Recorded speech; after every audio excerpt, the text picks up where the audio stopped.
আসসালামু আলাইকুম। ২০২৬ সালে যদি আপনি মালয়েশিয়াতে স্টুডেন্ট ভিসাতে আসতে চান তাহলে এই ভিডিওটা আপনার জন্য। কারণ এই ভিডিওতে আমি বলবো ২০২৬ সালে আপনি যদি মালয়েশিয়াতে স্টুডেন্ট ভিসায় আসতে চান তাহলে কত টাকা খরচ হবে, টোটাল কতদিন সময় লাগবে, মালয়েশিয়াতে জীবনযাত্রার মান টোটাল কত টাকা লাগবে, জব পেতে পারেন কিনা বা জব পেলে কত টাকা স্যালারি পাবেন, কিংবা জব পেয়ে আপনি মালয়েশিয়ার টিউশন ফি তুলতে পারবেন নাকি, সব কিছু নিয়ে আজকের ভিডিওতে কথা বলবো। এই একটা ভিডিও দেখলে আপনার আর অন্য কোনো ভিডিও দেখা লাগবে না। So let's get started. আচ্ছা, শুরুতেই আপনাকে জানতে হবে যে মালয়েশিয়াতে আপনি কোথায় আসবেন। আপনি পাবলিক ইউনিভার্সিটিতে আসবেন নাকি প্রাইভেট ইউনিভার্সিটিতে আসবেন। পাবলিকে যদি আসেন তাহলে আপনার খরচ একটু কম হবে, আর যদি আপনি প্রাইভেটে আসেন তাহলে আপনার খরচ একটু বেশি হবে। পাবলিকে যদি আসেন, পাবলিক ইউনিভার্সিটিগুলোর মধ্যে উল্লেখযোগ্য আছে হইল university Malaya, university Putra Malaysia, university technology Malaysia, university science Malaysia, university technology MARA. আর যদি আপনি প্রাইভেটের মধ্যে আসেন তাহলে এশিয়া প্যাসিফিক ইউনিভার্সিটি বা APU, Sunway university, Taylor's university, city university, international university এবং কলেজ, এবং আরেকটু কমের মধ্যে আসতে চাইলে মাল্টিমিডিয়া ইউনিভার্সিটি। স্ক্রিনে আমি দিয়ে দিব যে কোন ইউনিভার্সিটিটা কোন সাবজেক্টগুলোর জন্য পপুলার, আপনারা দেখে নিতে পারেন। তো এখন আসি খরচের ব্যাপারে। আপনি যদি পাবলিক ইউনিভার্সিটিগুলোতে আসেন তাহলে আপনার বাৎসরিক খরচ হবে, প্রথম বছর আপনি যখন বাংলাদেশ থেকে আসবেন তখন আপনার খরচ হবে 4 থেকে 5 লাখ টাকা। এর পরবর্তীতে যখন আপনি টিউশন ফি দিবেন পরের বছরের, তখন আপনার খরচ হবে 2 থেকে 3 লাখ টাকা বা 4 লাখ টাকার মতো। 4 লাখ টাকার মতোই লাগবে, 2 লাখ টাকা খুব কমই লাগে। 4 লাখ টাকার মতো আপনার লাগবে যদি আপনি পাবলিকে আসেন। এবার আসেন আপনি যদি প্রাইভেটে আসেন, প্রাইভেটে আসলে আপনি যদি ব্যাচেলর প্রোগ্রামে আসেন তাহলে প্রথম বছরই আপনার যে ইএমজিএস, প্রথম বছর খরচ একটু বেশি হয়। প্রথম বছর আপনার খরচ পড়বে প্রায় 6 থেকে 7 লাখ। ইভেন আর একটু যদি টপ র্যাঙ্ক ইউনিভার্সিটি আপনি যেতে চান, টেইলর ইউনিভার্সিটি বা কার্টেন ইউনিভার্সিটি বা সানোয়ে ইউনিভার্সিটি, এগুলোতে আপনার খরচ লাগবে হইল 8 লাখ টাকার মতো প্রথম বছরে। আর এর পরবর্তী বছরে আপনার খরচ লাগবে হইল প্রায় 3 থেকে 4 লাখ টাকার মতো। একটা কথা আছে, এখানে কিন্তু আপনার যদি রেজাল্ট ভালো হয় তাহলে কিন্তু আপনি স্কলারশিপ পাইতে পারেন। আপনি পার্সেন্টেজ 20%, 30% বা সর্বোচ্চ 70% পর্যন্ত আপনি ওয়েভার পাইতে পারেন। সেটার জন্য আপনার বাংলাদেশের রেজাল্ট ভালো হইতে হবে এবং এখানে আসার পরে প্রথম বছরে যে সেমিস্টার থাকবে সেই সেমিস্টারগুলোতেও আপনার ভালো রেজাল্ট হইতে হবে। তাহলে কিন্তু আপনি যে মোট টাকার যে টিউশন ফির পরিমাণটা সেটা কিন্তু আপনি প্রায় 50% কমায় ফেলতে পারবেন যদি আপনার রেজাল্ট ভালো হয়। যদি জিজ্ঞেস করেন যে কতদিন সময় লাগবে, তাহলে স্টুডেন্ট ভিসাতে বর্তমানে আসতে মালয়েশিয়াতে সর্বোচ্চ 1 থেকে 2 মাস সময় লাগে, এর বেশি সময় লাগে না। কিছু কিছু ইউনিভার্সিটি বা কিছু কিছু কলেজ আছে একটু সময় নেয়, বা বিভিন্ন কাগজপত্র যদি আপনার শর্ট থাকে সেটা ইএমজিএস করে, আবার ইএমজিএস আপনার এক্সট্রা কাগজপত্র চায়, সেটার জন্যও কিছুটা সময় লাগে। বাট সব মিলিয়ে আপনি ধরতে পারেন যে 3 মাসের বেশি কোনোভাবেই লাগবে না, 1 থেকে 2 মাসের মধ্যে হয়ে যায়। যদি এক্সট্রা কোনো কাগজ চায় তাহলে সর্বোচ্চ 3 মাস লাগতে পারে টোটাল আপনার বাংলাদেশ থেকে মালয়েশিয়াতে ফ্লাই করা পর্যন্ত। আচ্ছা, আর এখন যদি বলি যে বর্তমানে স্টুডেন্ট ভিসার হার কেমন মালয়েশিয়াতে, হ্যাঁ আলহামদুলিল্লাহ মোটামুটি ভালো হার স্টুডেন্ট ভিসা, যদি আপনি ভালো ইউনিভার্সিটি বা ভালো কলেজে আসেন। যদি আপনি শুধুমাত্র নামমাত্র কলেজে আসেন, যে শুধুমাত্র মালয়েশিয়াতে স্টুডেন্ট ভিসায় আসার জন্য আসা, তাহলে আপনার ভিসা পাওয়ার ক্ষেত্রে কিছুটা জটিলতা থাকতে পারে। বাট যদি আপনি অ্যাকচুয়াল স্টুডেন্ট হন তাহলে মালয়েশিয়ার যে ভালো ইউনিভার্সিটি বা কলেজগুলো আছে সেখানে যদি আপনি অ্যাপ্লাই করেন তাহলে আর আপনার যদি কাগজপত্র ঠিক থাকে তাহলে ভিসা না হওয়ার কোনো সম্ভাবনা নাই। ইনশাল্লাহ 100% ভিসা হওয়ার সম্ভাবনা আছে। শুধুমাত্র আপনি যদি কিছু কম দামি কলেজে বা ইউনিভার্সিটিতে আসেন তাহলে সেক্ষেত্রে আপনার ভিসা না হওয়ার কিছু সম্ভাবনা থাকতে পারে। ধরে নিলাম সব কিছু হওয়ার পর আপনি মালয়েশিয়াতে চলে আসছেন, তাহলে আপনি থাকা খাওয়ার খরচ কীরকম হবে? আচ্ছা, এটা ডিপেন্ড করে সম্পূর্ণ আপনার উপরে। আপনি যদি ভালো জায়গায় থাকেন, সিঙ্গেল রুম নিয়ে থাকেন, আপনি ইউনিভার্সিটির পাশে, যদি কেএলের মধ্যে আপনি ইউনিভার্সিটি পড়ে এবং ইউনিভার্সিটির আশেপাশে থাকেন, তাহলে আপনার খরচ হবে, যদি আপনি সিঙ্গেল রুমে থাকেন, ছোট সিঙ্গেল রুম ভাড়া নিয়ে থাকেন, তাহলে মান্থলি আপনার 500 রিঙ্গিত রুম ভাড়া। 500 রিঙ্গিত হইল বাংলাদেশি টাকায় বর্তমানে 15,000 টাকা।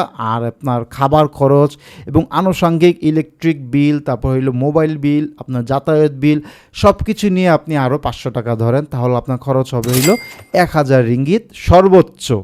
তাহলে আপনার 1000 রিঙ্গিত দ্বারা হইলো বাংলাদেশি টাকায় 30,000 টাকা, এটা হলো আপনার মান্থলি এক্সপেন্স। এখন আসে আপনি যদি শেয়ারে থাকেন, এক রুমে 2 জন থাকেন বা এক রুমে 3 জন থাকেন, অর্থাৎ সিট ভাড়া নিয়ে থাকেন, তাহলে আপনার খরচ পড়বে মালয়েশিয়ান রিঙ্গিতে 200 রিঙ্গিত সিট ভাড়া। এটার মধ্যে সব কিছু ইনক্লুডেড থাকে, বা এর এক্সট্রা গেলেও সর্বোচ্চ 20 রিঙ্গিত বা 30 রিঙ্গিত যাইতে পারে ইলেকট্রিক বিল, পানির বিল বা ওয়াইফাই বিলের জন্য। আর যদি আপনি খাওয়ার খরচ ধরেন তাহলে সে একই 300 রিঙ্গিত 350 রিঙ্গিত আপনার খাওয়ার খরচ যাবে। সব মিলিয়ে আপনি ধরতে পারেন যদি আপনি শেয়ারে থাকেন আর একটু চিপভাবে চলেন তাহলে আপনার 600 রিঙ্গিত যাবে। 600 রিঙ্গিত বাংলাদেশি টাকায় 18,000 টাকা।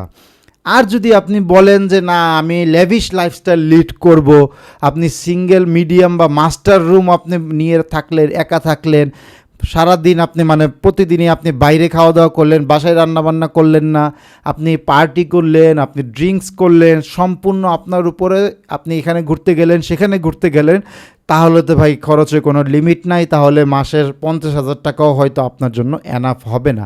কিন্তু অ্যাভারেজ যদি আপনি আমাকে জিজ্ঞেস করেন, অ্যাভারেজ বাংলাদেশি টাকায় 18 থেকে 20,000 টাকা একটা স্টুডেন্টের এক মাসে মান্থলি এক্সপেন্স লাগে হইল মালয়েশিয়াতে।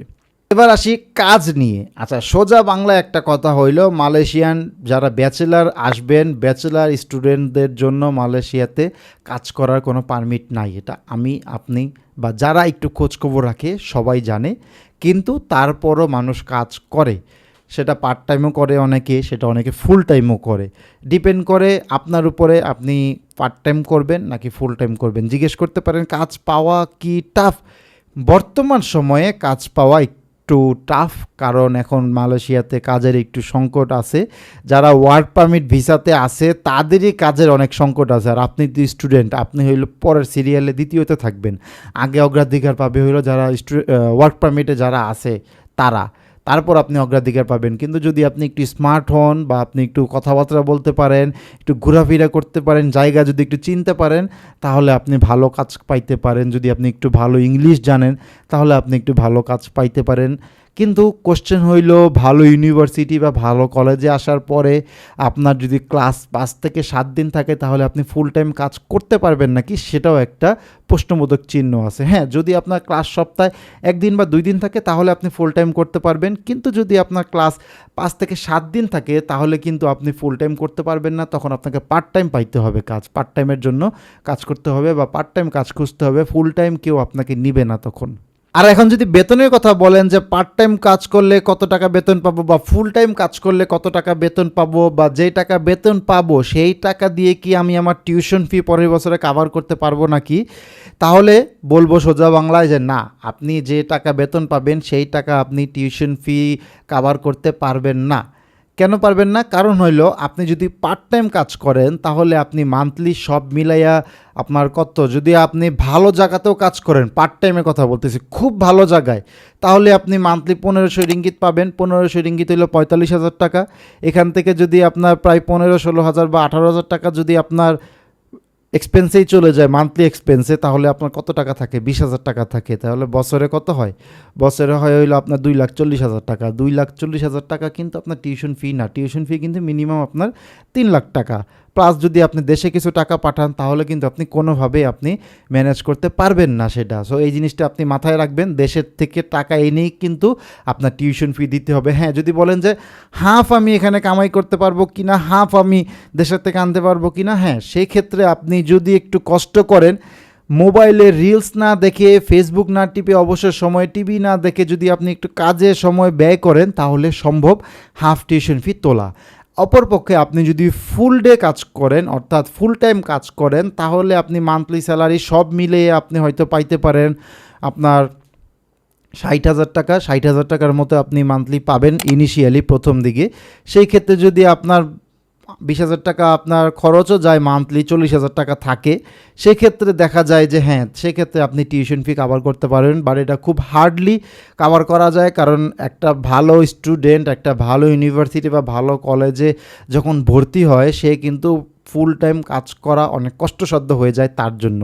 সো এই জিনিসটা সম্পূর্ণ আপনার উপরে, আপনি যদি করতে পারেন, আপনি যদি নাইট ডিউটি করতে পারেন তাহলে এটা সম্পূর্ণ আপনার ব্যাপারে। বাট যদি আপনি ফুল টাইম কাজ করেন তাহলে হ্যাঁ সম্ভব আপনার টিউশন ফি তোলা প্লাস হইল নিজের খরচই করা। যদি আপনি বলেন যে তিনটাই করা যাবে নাকি, যে নিজের খরচ দেওয়া, টিউশন ফি দেওয়া, ইভেন দেশেও কিছু টাকা পাঠানো, তাহলে আমি বলবো যে না, সেটা আপনি পারবেন না, সেটা আপনার টান হয়ে যাবে, আপনার জন্য শরীরের উপর কষ্ট হয়ে যাবে, মানসিকভাবেও আপনার কষ্ট হয়ে যাবে। সো এই জিনিসটা আপনি মাথায় রাখবেন। আর একটা কথা ইম্পর্টেন্টলি, আপনি স্টুডেন্ট হিসেবে যেখানে কাজ করেন না কেন, আপনাকে যদি পুলিশ ধরে, ইমিগ্রেশন ধরে, তাহলে কিন্তু আপনার দেশে যাওয়া বাধ্যতামূলক, জেলে যাওয়া বাধ্যতামূলক। যদি আপনাকে পুলিশ ধরে তাহলে হয়তো কিছু টাকা ঘুষ দিয়ে আপনি ছাড়তে পারবেন, 50 রিঙ্গিত বা 100 রিঙ্গিত বা 200 রিঙ্গিত।